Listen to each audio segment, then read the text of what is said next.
Good afternoon, everyone. My name is Amber, and I'm a child life specialist at Arnold Palmer Children's Hospital. Today, I'm going to talk about my adventure in becoming a child life specialist.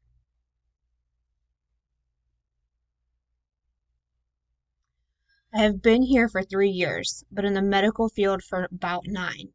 My medical career began in 2015 when I started medical assistant school where I received a certification. Urgent care is what I called home for the next 5 years. It was there that I met my husband and his daughter was diagnosed with cancer. This is when I learned about the child life specialist. My purpose in medicine has always been to make a difference in people's lives.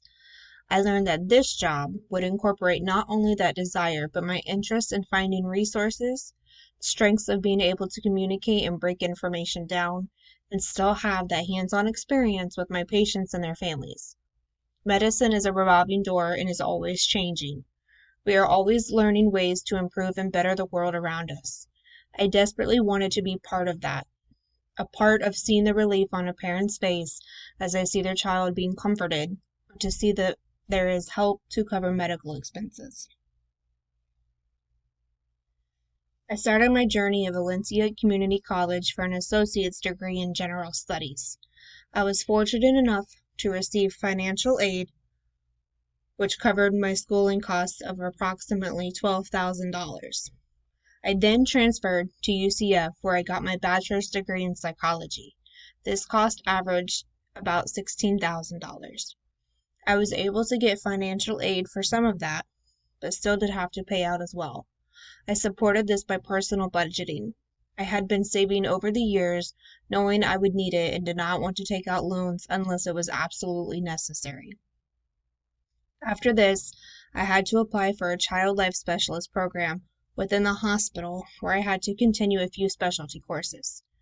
These consisted of child life, child development, family systems, play and interaction, loss and bereavement, and research.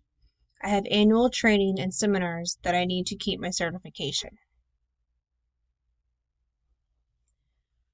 Resources that I frequently used at both school were my advisors and counselors, especially when it came to selecting classes and making changes I needed. I was constantly worrying about what classes would work for my desired outcome. A lot of my professors shared insight with me as well to help me along the way. My day typically consists of checking on my patients, seeing who may need a procedure that day so I can help explain what will be happening to them. For example, if they need an IV started, I will bring in the various pieces that are involved with this to let them see, touch, and get a better understanding of what will be happening to them. There are also days where I may just sit and draw or blow bubbles with children. This is where having good communication skills may come in handy. I evaluate and listen to each individual patient's or family's needs, likes, and even their fears. I use my tools to show them as much as possible, help explain the medical terminology, and try to comfort them. Knowing medical terms, being familiar with procedures, knowing how various equipment works, and etc. is all very important skills in my career. I believe the biggest and most important skill I have is patience. I know and have to remember that people around me are not in the hospital because they want to be. They are scared, upset, angry, and some are even dying. It is part of my job to understand that they are not okay in some moments mentally and they could be struggling emotionally. I am there to provide as much relief as possible, resources if needed for food, financial assistance, or even counseling or support services.